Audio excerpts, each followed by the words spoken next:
오늘 본문을 가지고 하나님이 주신 평강, 하나님이 주신 평강 이런 제목으로 말씀 증거하겠습니다. 우리나라에도 안녕하세요라는 인사가 있죠. 유대에도 샬롬이라는 살람이라고도 표현하는데요.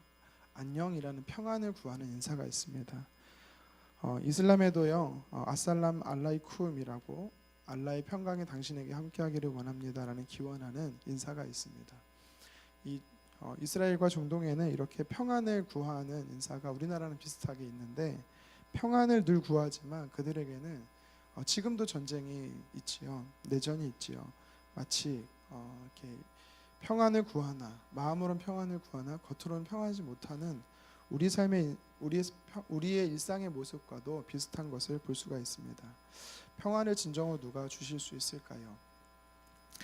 예수님의 평안은 누구도 다른 사람이나 흉내낼 수 없는 것을 볼 수가 있습니다. 예수님께서 작은 배를 타고 갈릴리 바다에 나아갔습니다. 풍랑이 일어난 가운데서도 주님은 평안하시기에 잠을 청하여 주무실 수가 있습니다. 바람이 부는 것도 물결이 치는 것도 배에 물이 닥치는 것도 예수님의 그 고요함을 평안을 깨기에는 부족한 것이었습니다. 예수님께서 우리에게 주시는 이 평강이라는 것은 외부의 풍랑 가운데서 얻는 이 내면의 평강인 것을 보게 됩니다. 사람들은 평안을 구하나 외부의 요소에 평강하지 못하지만 주님은 우리에게 외부의 요소와 어떤 상관없이 내면에 주는 평강이 진정한 평강인 것을 우리는 기억해야 되는 것입니다. 요한복음 14장 27절에 예수님이 이렇게 말씀하십니다. 평안을 너희에게 끼치노니 곧 나의 평안을 너희에게 주노라. 내가 너희에게 주는 것은 세상이 주는 것과 같지 아니하니 너희는 마음에 근심하지도 말고 두려워하지도 말라. 아멘. 근심과 두려움과 걱정과 염려는 주님이 주시는 이 평안이 빼앗을 수 없다라는 것입니다. 예수님이 주신 평안을 빼앗을 수 없다라는 것입니다. 아니 반대로 얘기해서 예수님이 우리에게 주신 마음의 평안은 우리가 세상의 염려, 걱정, 근심 모두를 극복하게 한다라는 것을 이야기하는 것입니다. 오늘 본문에 보니까 솔로몬으로 인해서 이 두려움과 환난 가운데 당하는 자가 있는가 하면 반대로 솔로몬으로 인해서 평강을 얻는 사람들이 등장하는 것을 볼 수가 있습니다. 솔로몬이 하나님의 뜻에 따라서 다윗 이후에 왕이 되었습니다. 이스라엘의 세 번째 왕이 되었습니다. 그런데 솔로몬의 배다른 형인 이 아도니아가 당시 다윗의 군대 장관 요압과 또 다윗이 있을 때 제사장이었던 아비아달의 지지를 얻어 스스로 왕이 되고자 했었습니다. 엄연히 선왕 다윗이 살아있음에도 불구하고 왕이 되고자 했기에 모반이었고 또 하나님의 뜻에 따라 솔로몬을 왕이 세워졌음에도 불구하고 왕이 되고자 했기에 쿠데타였습니다.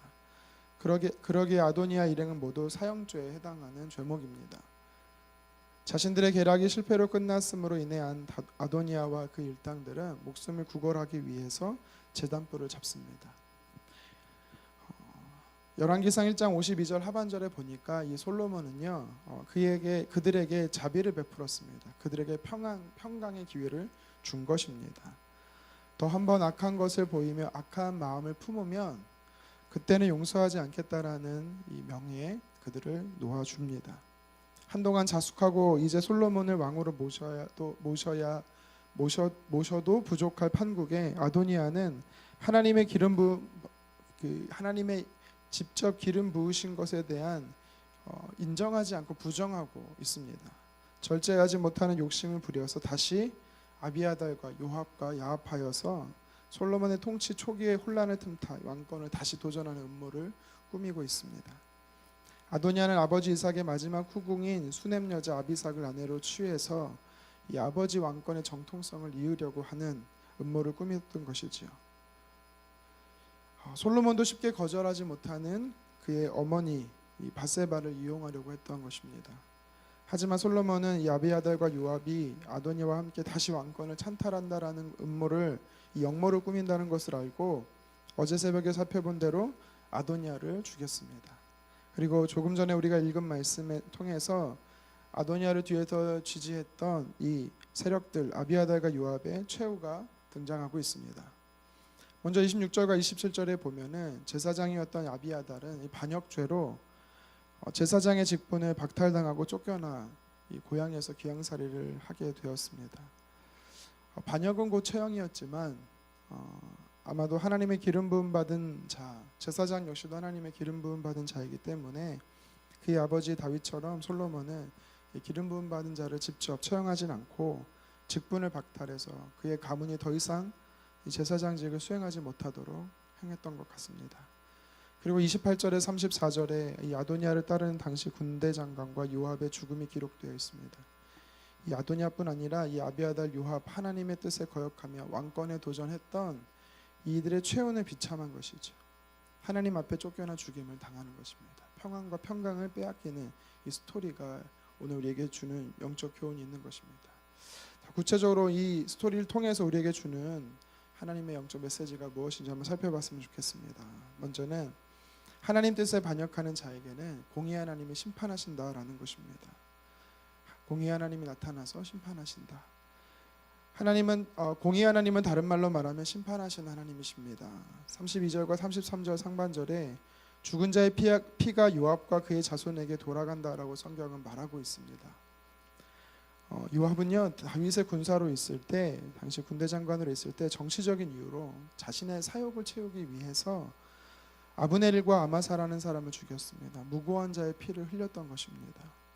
사람의 눈으로 보면 그가 사람을 죽였음에도 불구하고 오랫동안 형통하게 된 것으로 보입니다. 하지만 하나님께서는요 요압이 솔로몬에게 죽임을 당하게 하시면서 뭐라고 말씀하시냐면 요압이 죽게 된 것은 그의 죄 때문이다 말씀하시고 있습니다. 하나님께서는 요압의 죄를 물으셨던 것이고 공의 하나님께서 심판하셨던 거지요. 히브리 사람들의 사고 속에 피 흘린 자, 무고하게 남들에게 피 흘린 자에 대한 이 두 가지 사고가 있습니다. 하나는 무고히 흘린 사람의 피는요, 피가 그 피값이 속량될 때까지 계속해서 하나님께 호소한다, 부르짖는다라고 사람들이 생각한다라고 합니다. 그 근거가 성경에 이제 창세기 4장 10절인데요. 아담과 하와의 아들인 이 가인과 이 아벨이 있지요. 근데 가인이 동생 아벨을 죽입니다. 창세기 4장 10절에 뭐라고 하나님이 이 죽인 자 가인에게 말씀하시냐면 내가 무엇을 하느냐 내 아우의 핏소리가 땅에서부터 내게 호소하느니라 라고 성경은 말하고 있습니다. 그리고 또 피 흘린 자에 대한 이 히브리 사람들의 또 다른 이 사고가 뭐냐면 그들이 믿고 있던 생각은 이 무죄한 자의 피 흘리게 한 살해자는 하나님의 저주를 당하게 된다라는 것, 아니면 그 당대나 아니면 그의 자손들이 반드시 그의 피의 대가를 치러야 한다라고 생각하고 있었습니다. 그러니까 피 흘린 자의 그것이 피값이 해결될 때까지 하나님 앞에 호소함과 함께 하나님은 반드시 당대 또는 자손에게 그 대가를 치른다라는 것을 이야기하는 것이죠. 출애굽기 20장 5절에 보면 나 내 하나님 여호와는 질투하는 하나님인즉 나를 미워하는 자의 죄를 갚되 아버지로부터 아들에게도 3대까지 이르게 하거니와 라고 성경은 말씀하고 있습니다. 하나님의 백성을 억압하고 종살이하고 또 죽인 이 애굽인들의 최후가 어떻습니까? 우리가 잘 아는 것처럼 하나님은 이스라엘 백성들을 억압하는 자를 용서하지 않으셨습니다. 피 흘린 이 자들의 그 피값을 그들에게 물었습니다. 애굽인과 그의 후손들의 이 장자들을 심판하셨고 또 끝까지 하나님의 백성을 추적하는 이 애굽의 군사들을 하나님께서는 홍해에서 몰살시키는 것을 우리는 말씀을 통해 보게 됩니다. 이처럼 하나님께서는 무고한 자들의 피를 흘렸던 요압의 죄를 하나님의 성품인 이 공의를 하나님께서 심판하고 계시는 것을 볼 수가 있습니다. 이 하나님을 보면서 우리가 깨닫는 것이 있습니다. 우리의 삶에 하나님은 공의의 하나님이시다라는 것을 우리는 믿어야 된다라는 겁니다. 하나님은 그의 자녀들이 억울함을 그냥 내버려 두시는 분이 아니십니다. 공의로우신 하나님은 반드시 무고한 자들의 억울함을 풀어주시고 피 흘린 자에게 그의 죄의 대가를 물으시는 분이십니다. 왜냐하면 사람은 사람을 속일 수 있어도 하나님은 하나님을 속일 수 없기 때문이지요. 무고한 자를 죽인 것은 사람에게 숨길 수 있는 하나님에게는 숨길 수 없는 것입니다. 반드시 우리가 하나님께서는 공의의 하나님으로서 우리의 억울함과 또 우리의 무고함에 대해서 해결해 주시는 하나님이심을 우리가 기억하시기를 바랍니다. 계속해서 아비아달과 요압의 최후를 통해서 우리가 보게 되는 교훈이 있습니다. 그것은 하나님은 하나님을 사랑하는 자에게 평강을 주신다라는 것입니다. 하나님을 대적하는 자에게는 심판이 있다면 하나님을 사랑하는 자에게는 하나님께서 평강을 주시는 약속을 오늘 말씀을 통해 보고 있습니다. 33절 하반절에 보면 다윗과 그의 자손과 그의 집과 그의 왕위에는 여호와께로 말미암는 평강이 영원히 있으리라라고 말씀하고 있습니다. 하나님은 공의로 심판하실 뿐만 아니라 하나님은 사랑으로 은혜를 베푸시는 분이시다라는 겁니다. 하나님께서는 말씀에 순종하며 하나님 뜻에 따라 살아가는 자에게 평강을 주시는 분이십니다. 그런데 그냥 평강을 주시는 분이 아니시고 오늘 성경에는 33절 하반절에 평강이 영원히 있으리라는 것을 약속하고 계십니다. 하나님이 평강의 근원이시기 때문에 예수님께서 평강의 근원이 되시는 것처럼 하나님께서 평강의 근원이시기 때문에 우리가 하나님 안에 머물기만 하면 마르지 않는 생수의 근원 되신 하나님으로부터 그 평강이 우리의 삶에 영원히 날마다 누릴 수 있게 된다는 약속을 주고 계십니다. 데살로니가후서 3장 16절을 말씀합니다. 평강의 주께서 친히 때마다 일마다 너희에게 평강을 주시고 주께서 너희 모든 사람과 함께 하시기를 원하노라. 아멘. 하나님께서는요 그의 자녀들에게 평강을 주시는데 우리가 하는 일마다 평강을 주신다라는 것입니다. 우리가 어떤 일을 하게 되면 어떤 일에 책임을 맡게 되면 그 책임감 때문에 걱정과 염려와 두려움이 늘 있습니다. 하지만 하나님은 의지하는 자에게 하나님께서는요 그 일을 맡은 자마다 평강을 주신다라는 겁니다. 우리가 어려움을 당했습니까? 하나님은 그때마다 그 일마다 평강을 주신다라는 것입니다. 이 말씀을 기억하기를 원합니다. 예수님이 죽고 나서 장사하기 위해 찾아온 여인들에게 그 여인들이 예수님의 시체를 주검을 발견하지 못하자 놀란 여인들에게 예수님이 만나면서 이렇게 말합니다. 너희가 평안하냐? 두려움 가운데 있던 여인들에게 예수님은 평안을 주기 원하셨습니다. 두려워 숨어있는 제자들에게 찾아가셔서 또 예수님이 제일 먼저 하신 말씀은 평안하라 였습니다.